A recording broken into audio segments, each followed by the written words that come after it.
আমারে তোলার জন্য গোলার বারুদ দরকার নাই, আমি আল্লাহ বাতাসের মাধ্যমে পুইরা সারখার করে দিব। সেই আল্লাহ আছে কিনা জোরে বলে। আল্লাহ আল্লাহর রাসূলের বিরুদ্ধে, মসজিদের বিরুদ্ধে, মাদ্রাসার বিরুদ্ধে একটা আওয়াজ যদি কোন দলের মাধ্যমে হয়, ওই দল তন্ত্র মন্ত্র আমরা মানব না। ওই জায়গায় দাঁড়িয়ে যাব, দাঁড়িয়ে যাও কারা প্রস্তুত আছো, আমরা মরতে মুজাহিদ, তারা দাঁড়িয়ে যাব, বলবো আমরা একজন আছি মুসলমান। ইল্লাত আবিকুম ইব্রাহিম ওয়া সাম্মাকুমুল মুসলিমিন। চিৎকার করে বলেন সুবহানাল্লাহ। আমারে তোলার জন্য গোলার বারুদ দরকার নাই, আমি আল্লাহ বাতাসের মাধ্যমে পুইরা সারখার করে দিব। সেই আল্লাহ আছে কিনা জোরে বলে। হযরত ইব্রাহিম খলিল কয় টেনশনের কোনো দরকার নাই, তার কারণ টেনশন মুক্ত করবে কে জোরে বলেন আল্লাহ। বাংলাদেশের মুসলমানের টেনশন শেষ। আর একদল আবার মনে করবো যে না হুজুর টেনশন শেষ না, আপনারা আপনাদের গদি খান, আপনাদের চেয়ার খান, সব কিছু খান, যত ক্ষমতার যতগুলো অপশন আছে সব খান, কিন্তু আমরা মুসলমান তাওহীদি জনতা কোরআনের বিরুদ্ধে, হাদিসের বিরুদ্ধে, আল্লাহ আল্লাহর রাসূলের বিরুদ্ধে, মসজিদের বিরুদ্ধে, মাদ্রাসার বিরুদ্ধে একটা আওয়াজ যদি কোন দলের মাধ্যমে হয়, ওই দল তন্ত্র মন্ত্র আমরা মানব না। ওই জায়গায় দাঁড়িয়ে যাব, দাঁড়িয়ে যাও কারা প্রস্তুত আছো, আমরা মরতে মুজাহিদ, তারা দাঁড়িয়ে যাব, বলবো আমরা একজন আছি মুসলমান। ইল্লাত আবিকুম ইব্রাহিম ওয়া সাম্মাকুমুল মুসলিমিন। চিৎকার করে বলেন সুবহানাল্লাহ। আমরা আছি, তার কারণ আমরা হলাম ইব্রাহিমের সন্তান। ঠিক না ঠিক জোরে বলে। ইব্রাহিম কয় টেনশন যে মাওলা দেখতেছি না, আমার মা আর বাবা আমার পুরাণের জন্য আগুনের ভিতরে ফালানোর জন্য রশিটা পর্যন্ত রাখছি, ওই জায়গা থেকে যদি আমার আল্লাহ আমাকে পরিত্রাণ দিতে পারে, এই উত্তর দিতে তো আর পরিত্রাণ লাগে না। তার কারণ ওয়াল্লাযীনা আমানু আসাদ্দু হুব্বাল লিল্লাহ। আমি ইব্রাহিমের ভিতরে এক নম্বরের মোহাব্বত কার আছে জোরে বলেন। ইব্রাহিম খলিল দেখতে মনে ছিলেও আমার হয়ে গেছে তোমার, এখন এই কারণে তুমি চিন্তা করো না, আমার সামনে যদি আবারও আমার মাওলার নাম নাও, তার কারণ আমার মালিকের নাম তামাম দুনিয়া যদি এক পাল্লায় রাখা হয়, আমার মালিকের নামের থেকে দামি কোনো জিনিস হবে না। সুবহানাল্লাহ। ও পথিক, তোমার টেনশনের কোনো দরকার নাই। বলো তো সকল উটের মালিক ছিলাম আমি, এই মুহূর্তে যদি ওই উটগুলো তুমি হয়ে গেছো মালিক তুমি, এখন তুমি আবার যদি আমার সামনে আমার মালিকের নাম লও, ওই মালিককে খুশি করার জন্য কি করব এটা তোমার টেনশনের দরকার নাই। তার কারণ আমি ইব্রাহিমের ভিতরে একজনের মহব্বত আছে, তার নাম আল্লাহ। জোরে বলেন আমাদের মালিক কে, আর জোরে বলেন আমাদের মালিক কে, চিৎকার করে বলেন আমাদের মালিক কে, আর মুসলমানের আওয়াজে বলেন আমাদের মালিক কে, আল্লাহ। ওয়াল্লাযীনা আমানু আসাদ্দু হুব্বাল লিল্লাহ। ডাকদা বলেন ইব্রাহিম রে, চিন্তার কোনো দরকার নাই। এত শত উটের মালিক ছিলাম আমি, আর এখন হয়ে গেছিল তুমি। মালিকের মহব্বতের কারণে সব তোমাকে মালিক বানা দিয়েছি। এখন তোমার কোনো টেনশন করার দরকার নাই। ওই এখনো যদি আমার সামনে আমার মালিকের নাম লাও গো, সকল উট পরিচালনার জন্য, রাখালি করার জন্য, যে দেখাশোনার করার জন্য একটা রাখালের দরকার আছে। জানিয়া রাখো, ওইগুলো উটের মানে এখন তুমি আমার সামনে যদি আমার মালিকের নাম নাও, তোমার উট পরিচালনা করার জন্য তো রাখালের দরকার আছে। তার মানে কি? তার মানে হলো তোমার সকল উট পরিচালনা করার জন্য আমি ইব্রাহিম রাখাল হয়ে যাব। সুবহানাল্লাহ। এই কারণেই বলে ওয়াল্লাযীনা আমানু আশাদ্দু হুব্বান লিল্লাহ। বাবা গো, যদি প্রত্যেকটা মানুষের ভিতরে, ইমানদারের ভিতরে মালিকের মহাব্বত যদি এরকম থাকে, আল্লাহ পাক বলেন, আল্লাহর ওলি আশরাফ আলী থানভী আলাইহির রহমা বলেন, এই ইমানদার যখন আজরাইলের সামনে দাঁড়া যাবে, তখন আল্লাহ তাআলা টাস করে তার জবানে কালেমা লা ইলাহা ইল্লাল্লাহ পড়তে পড়তে মউত নামক সিঁড়ি দিয়ে মালিকের কাছে চলে যাবে। সুবহানাল্লাহ। এই কারণেই তো বলেন মান আহাব্বা লিকা আল্লাহ আহাব্বাল্লাহু লিকাহু। এই কারণেই আমি আপনাদের সামনে বলতেছি, যাদের ভিতরে এক নম্বরের মহব্বত সত্তাগতভাবে সমস্ত সবার উপরে একজনকে দিবে, তার নাম আল্লাহ। আল্লাহর মহাব্বত যদি কারো মুমিনের অন্তরে হয়ে যায়, এই মহাব্বতের কারণে ওই বান্দাকে মউত নামক সিঁড়ি দিয়ে সরাসরি বেলায়েতের মাকাম দিয়ে আল্লাহর জান্নাতে পৌঁছায় দিবে। সুবহানাল্লাহ। দুই নাম্বার, মানুষের ভিতরে একজনকে মহাব্বত বেশি করতে হবে, তার নাম মুহাম্মাদুর রাসূলুল্লাহ। চিৎকার করে বলেন সাল্লাল্লাহু আলাইহি ওয়াসাল্লাম। আছেন তো ইনশাআল্লাহ? কথা কন না যায় না, যদি বেশিক্ষণ না থাকেন আমার আরো ভালো। আছেন তো? মোনাজাত করে শেষ পর্যন্ত ইনশাআল্লাহ বলেন। আরো জোরে বলেন ইনশাআল্লাহ। হ্যাঁ না বললেন, অনেকে তো মনে করবে যে হুজুর কি কইতেছে। না, আমি রাজনীতির কোনো বক্তা না। আমি কোরআন হাদিস পড়াই, 12 বছর যাবৎ হাদিসের সাথে সম্পর্ক। আমার বয়সই মাত্র 36। আমি কোন ওই 70-71 পাই নাই। আমার জন্ম হলো 88-তে আমার জন্ম। আলহামদুলিল্লাহ। এখানে অনেক বাবাজিরা আছেন যাদের নাতির বয়সের বয়স না, ঠিক বলেন, ওগুলা সম্পর্ক আমার সাথে নাই। আর আমি অন্য কোনো দাঁড়ি না। আমি কওমি মাদ্রাসার একজন শিক্ষক। আলহামদুলিল্লাহ বলেন আলহামদুলিল্লাহ। আর সবচাইতে বড় পরিচয়, আপনারা যদি সাপোর্ট দেন, আমি যে আমাদের দুলাল কমিশনারের বাসার ওই সাইডে আমার মূলত বাড়ি বদরুসিমল, ওখানে ছিল। আমি এখানে কি ছোট্ট একটা ঘর করছি। আলহামদুলিল্লাহ বলেন আলহামদুলিল্লাহ। আপনাদের সাথেই আছি, আমরা দূরে না ইনশাআল্লাহ।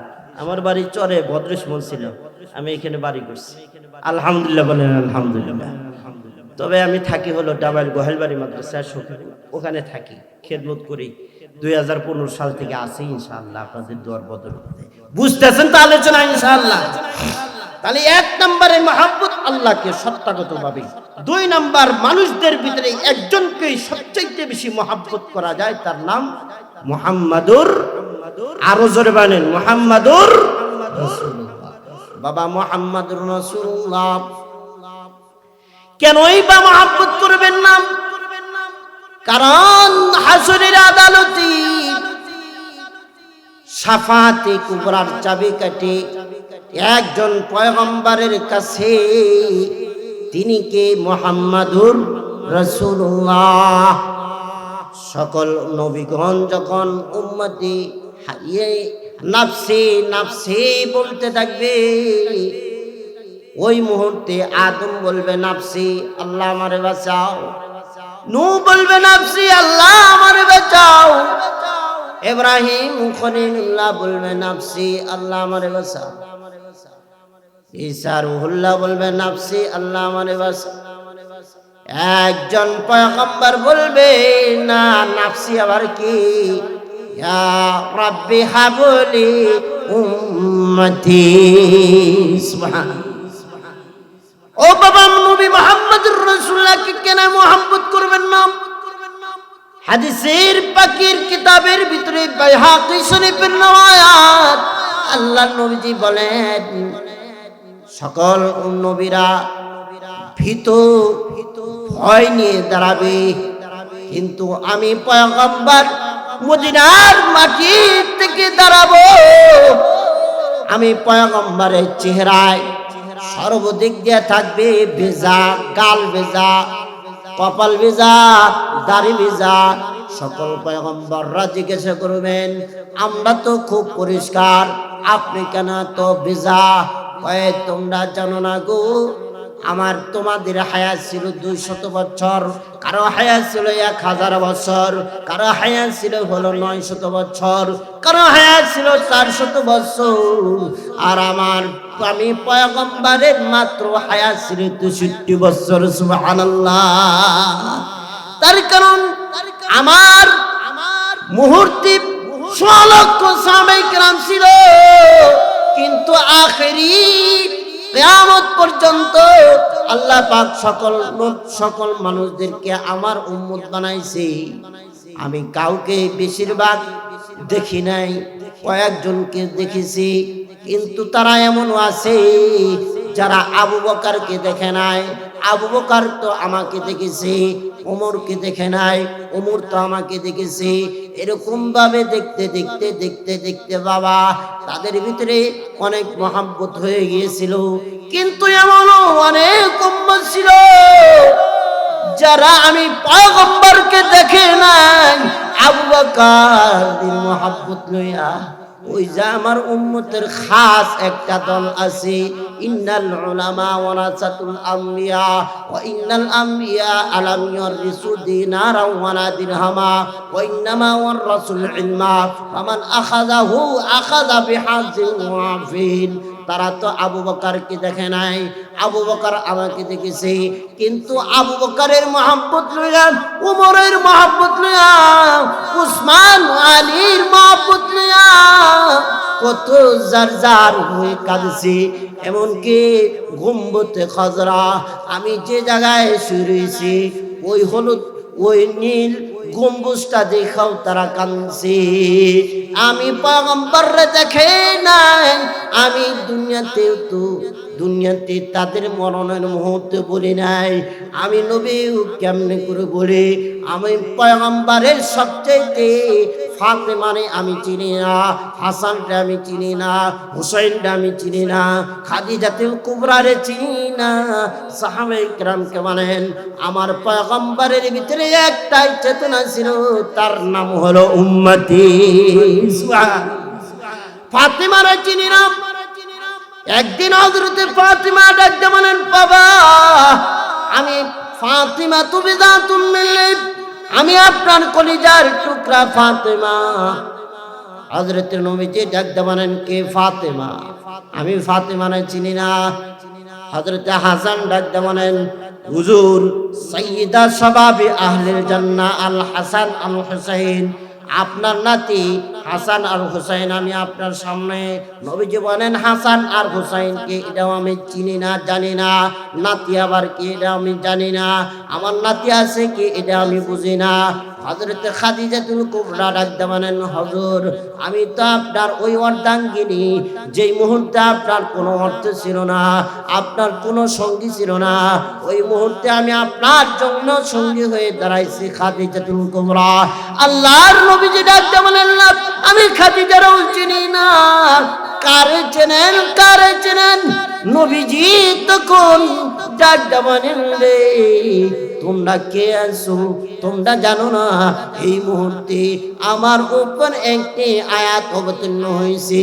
আয়াতের মাঝে রব্বুল আলামিন বলেছেন ইন্নাকা মাইয়িতুন ওয়া ইন্নাহুম মাইয়িতুন। সুবহানাল্লাহ। আয়াতের মাঝে আমাকে বলেছে আল্লাহ তাআলা হযরত নূহের মাঝে 1000 বছর দান করেছিলেন, মুসা কালিমুল্লাহরে 400 বছর দান করেছিলেন, ইব্রাহিম খলিলুল্লাহরে 500 বছর দান করেছিলেন। কিন্তু আমাকে মেসেজের মাধ্যমে জানা দেওয়া হয়েছে আমি নাকি মারা যাব, আমার পাশে যারা আছে তারাও মারা যাবে। কিন্তু আমার উম্মতের মাঝে অনেক উম্মত আছে যারা আমাকে দেখবে না, তাদের মহব্বতের কারণে আমি কেমন বুঝাবো তাদেরকে আল্লাহ পাক মাফ করবেন কি না করবেন এরকম তো কোনো আয়াত অবতীর্ণ হয় নাই। এই কারণে হাসান তোমার আমি চিনি না, হোসেন আমি তোমারে চিনি না, আলী তোমারে চিনি না, খাদিজা তোমার আমি চিনি না। আমি আমার উম্মতের জন্য পাগল পেরেশান, আমি আমার উম্মত নিয়ে ব্যস্ত। সুবহানাল্লাহ, আর চিৎকার করে বলেন সুবহানাল্লাহ। ওই বাবা এই পয়গম্বরের মহব্বত নবীজি বলেন লা ইউমিনু আহাদুকুম হাত্তা আকুনা আহাব্বা ইলাইহি মিন ওয়ালিদিহি ওয়া ওয়ালাদিহি ওয়ান নাস আজমাইন। প্রত্যেকটা বান্দার অন্তরে সমস্ত মানুষের থেকে এক নম্বরের সবচেয়ে বড় মহব্বত থাকবে মুহাম্মাদুর রাসূলুল্লাহ। চিৎকার করে বলেন সুবহানাল্লাহ। মানুষদের মাঝে একজনকে বেশি মহব্বত করা যায়, যে নবীকে মহব্বত করলে হাসরের আদালতে নবীজির কাছাকাছি হয়ে দাঁড়ায় যায়। সুবহানাল্লাহ। শুধু নবীজির মহব্বত না, নবী যে জায়গায় শুয়ে রয়েছে ওই জায়গারও যদি কারো মহব্বত এসে যায়, আল্লাহ তাআলা মহব্বতের কারণে ওই যদিও বাংলাদেশে অনেক দূর, যত দূর না মহব্বতের দূরত্ব ও উম্মত, মহব্বতের দূরত্ব, সুন্নতের দূরত্ব, দেশের দূরত্ব না। সুবহানাল্লাহ। তার কারণ এমনও বান্দা আছে যাদের দেশ কাছে কিন্তু আবু জাহেল আমাকে মহব্বত করে নাই, আবু জাহেল উদ্দা সাইবা আমার সুন্নত অনুযায়ী চলে নাই। ও বাংলার মানুষ, তোমরা সুন্নত অনুযায়ী নবীজির আদর্শ অনুযায়ী চলেছো, নবীজির জিন্দেগিতে ফাত্তাবিউনি ইহবিবুকুমুল্লাহ, আল্লাহর জিন্দেগি পয়গম্বরের জিন্দেগির আদর্শ অনুযায়ী গিয়ে 3.5 হাত বডিকে ফিট করেছো। কয় নবীজি বলেন দেশের দূরত্ব না, সুন্নতের দূরত্ব হলো দূরত্ব। সুবহানাল্লাহ। এই কারণে আমি নবীজিকে মহব্বত করো, আমি নবীজির আদর্শ অনুসরণ করো। আশরাফ আলী থানভী বলেন এই নবীজির আদর্শ আর সুন্নতের মহব্বত, নবীর মহব্বত যাদের জিন্দেগিতে থাকবে তারাও হাসরের আদালতে নয় মরণের মুহূর্তে নবীর কালেমা পড়তে পড়তে মৃত্যুদান করবেন। সুবহানাল্লাহ বলেন সুবহানাল্লাহ। এই কারণে বাবা হাসরের আদালতে আমাদেরকে আল্লাহর নবীজির কাছাকাছি দাঁড়াইতে হবে, ঠিক না বেঠিক বলেন? কেমনে দাঁড়াবেন? নবীজির আদর্শ নিয়া, নবীজির মহব্বত নিয়া। ও বাবা, শুধু আবু বকরের ভিতরে নবীজির মহব্বত ছিল তা না, ছোট্ট বালকের ভিতরেও নবীজির মহব্বত ছিল। যেমন ভাবে ইতিহাসের কিতাবের ভিতরে লেখেন উসদুল গাবা ফি হায়াতিস সাহাবা, হযরত ইবনে হাজার আসকালানী, হাফেজ ইবনে হাজার আসকালানী রাহমাতুল্লাহি আলাইহি এই কিতাবটার ভিতরে 50,000 সাহাবায়ে কেরামের জীবনী সামনে উঠে ধরেছেন। সুবহানাল্লাহ। হযরত নবীজি 50,000 সাহাবীদের ভিতরে একজন সাহাবী ছিলেন হযরত তালহা ইবনে বারা, শিশু সাহাবী। এই যে একটু আগে দেখলেন এই মাদ্রাসায় যারা পড়ে, একটু আগে দেখলেন ছোট্ট বালকরা দিন শেখার জন্য এই মাদ্রাসা, এই রওজাতুল জান্নাহ আদর্শ মহিলা মাদ্রাসা নুরানি কিন্ডারগার্টেন আসছে। ওই মুহূর্তে নবীজির কাছে গিয়েছিলেন দিন শেখার জন্য। বাবা বারার সাথে দিন শেখার জন্য গিয়েছে। যার পরে আল্লাহর নবী থেকে বারা দিন শিখতেছে। শেখার পরে হযরত বারা কাজ কর্মের ব্যস্ততার কারণে চলে যাবে। সন্তান তলহাকে রেখে যাচ্ছেন। যাওয়ার পরে আল্লাহর নবীজির কাছে ডাকদা বললেন, ওগো আল্লাহর পয়গম্বর, আমার বাবা আপনার কাছে কেন আসেন? আল্লাহ নবী বলেন দিন শেখার জন্য আসেন। সুবহানাল্লাহ। আল্লাহ নবীজির কাছে সাহাবায়ে কেরাম কি জন্য গেছেন? জোরে বলেন। দিন শেখার জন্য। আমরা উলামায়ে কেরামের কাছে মাদ্রাসায় কেন আসি? এখানে আজ কেন আসি? জোরে বলেন। দিন শেখার জন্য। দিন শেখার জন্য। হযরত নবীজি পিয়ারা সাহাবী হযরত তালহা বলেন, আমার আব্বা যেহেতু দিন শেখার জন্য আসছে, আল্লাহ নবী গো আমিও তো আপনার কাছে আসছি, আমাকে শিশু হিসাবে আপনার কাছে একটু জায়গা দিয়ে দেন। সুবহানাল্লাহ। আরো জোরে বলেন সুবহানাল্লাহ। আপনারা ইমাম মুয়াজ্জিনের কাছে কি কি হিসাবে যাবেন? দিন শেখার জন্য। হযরতে নবীজি ডাক দেবেন, তুমি যেহেতু দিন শেখার জন্য আসছো, ও তালহা তুমি আমার সাহাবী, তুমি আমার দিন শেখার জন্য এসেছো। এই কারণে ইতিহাসের ভিতরে লেখেন নবীজির কাছ থেকে সাহাবায়ে কেরাম দিন শিখেছে। কিয়ামত পর্যন্ত ওয়ারাসাতুল আম্বিয়া, এক নবী নয়, হাজার নবীর নবুয়তির ওয়ারাসানি কিয়ামত পর্যন্ত এক দল থাকবে। উলামায়ে কেরাম এদের সঙ্গ লাভ করবে সাধারণ জনতা। সুবহানাল্লাহ। ওলামায়ে কেরাম তাদের সাথে থাকবে, মাস্টার মিস্টারের সাথে আমরা নাই। আলেম আছে যেখানে, আমরা আছি সেখানে। আল্লাহ পাক কবুল করেন, জোরে বলেন, আরো জোরে বলেন, আল্লাহ পাক কবুল করেন। এই কারণে হযরতে তালহা ডাক দিয়ে বলেন, ও গো বাবা, বাবা যেহেতু দিন শিখতে আসছি, আল্লাহ আমাকেও দিন শিখতে, পয়গম্বর আমাকে দিন শেখান। পয়গম্বর তাকে দিন শিখাইছেন। দিন শেখানোর পরে আল্লাহর পয়গম্বরের সামনে থেকে চলে যাইতেছে। কিছুদিন পরে পয়গম্বর এই সামনে আওয়াজ হচ্ছে, পয়গম্বর ওই যে কুবা এলাকায় যে আপনার একজন সাহাবী তালহা, ছোট্ট বাচ্চা, তার ঈমান খুব পাক্কা কিন্তু মহব্বতে খুব সাচ্চা, সে কিন্তু মারা যাইতেছে। আল্লাহর নবীজি গিয়েছেন, যাওয়ার পরে দেখতেছেন আসলে তালহা দুনিয়া থেকে চলে যাইবেন।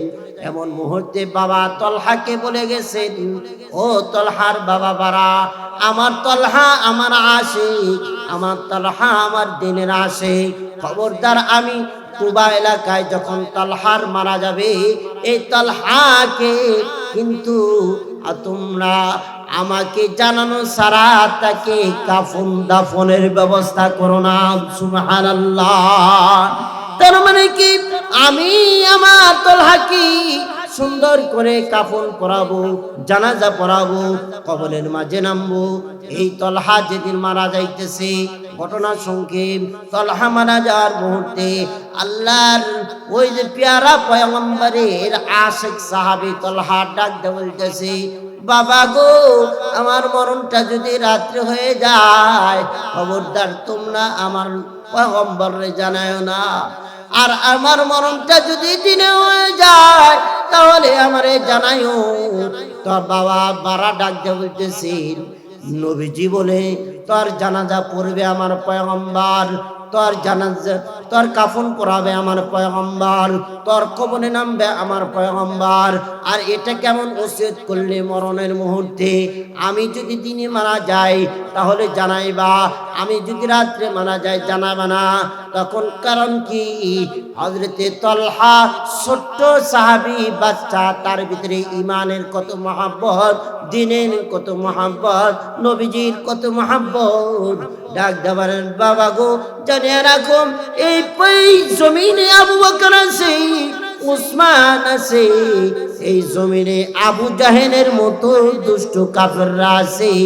আমার পয়গম্বর যখন আমার মনের সংবাদ জানবে, ওই মুহূর্তে আর আমাকে মরণের সংবাদ শুই না মদিনার মাটিতে টিকতে পারবে না। আমার পয়গম্বর আমাকে দেখার জন্য পাগল পাড়া উম্মত, পাগল পাড়া পয়গম্বর কুবা এলাকায় আসবে। ওই মুহূর্তে যদি আমার পয়গম্বর কেউ ফুলের একটা তোড়া দিও, পয়গম্বরে আঘাত করে গো, আমি আসরের আদালতে আমি আমার মাওলার কাছে কেমনে চেহারা দেখাবো? সুবহানাল্লাহ। এই কারণে বাবা আশরাফ আলী থানভী বলেন, 2 নম্বরের মহব্বত আল্লাহর নবীজিকে দিতে হবে, আল্লাহর নবীজির আদর্শকে ফলো করতে হবে, উলামায়ে কেরামকে দিতে হবে, আলেমদের সাথে যেগুলা আমার কাছে সম্পর্ক আমাদের অন্তরে রাখতে হবে কিনা জোরে বলেন, রাখতে হবে তো ইনশাআল্লাহ। এই কারণে বাবা আমার